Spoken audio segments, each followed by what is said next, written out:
aso.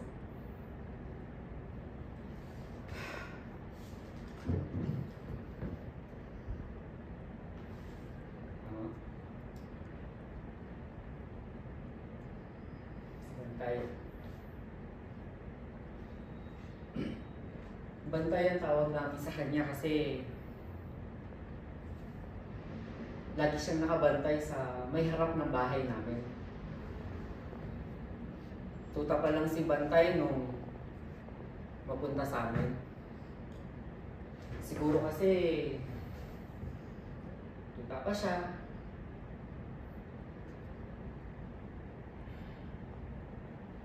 Naligaw siya. Tapos sabi na siya napunta. Sabi ni tatay, nakita niya na lang daw si Bantay na nakaupo sa harap ng bahay namin. Naawa si nanay, binigyan niya ng pagkain ng tuta. Tapos, doon na siya tumira. Sabi rin ni tatay, askal lang daw si Bantay pero matalino siya. Pagkagaling ko nga sa eskwela, makikita ko siya nakaupo sa gate. Tapos pag nakikita niya na ako, sasalubong na siya na kumakawag ang buntot. Parang tuwang-tuwa siya kapag nakikita niya na umuwi na kami. Paghapon na,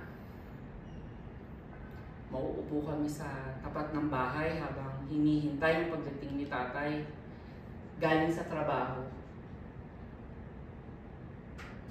Tapos, kinukwentuhan ko siya. Seryoso siyang nakikinig sa bawat sinasabi ko.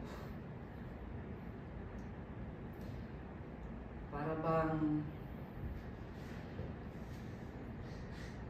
napaka-importante sa kanya ng bawat binibigkas ko.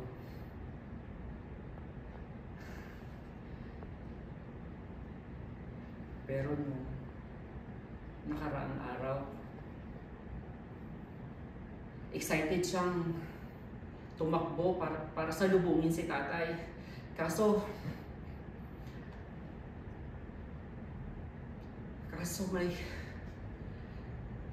sasakyang pagdating.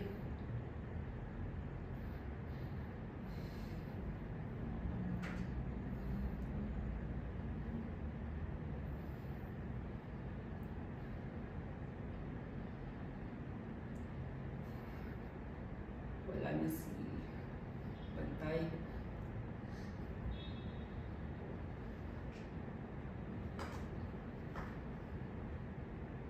Namimiss ko yung kahul niya.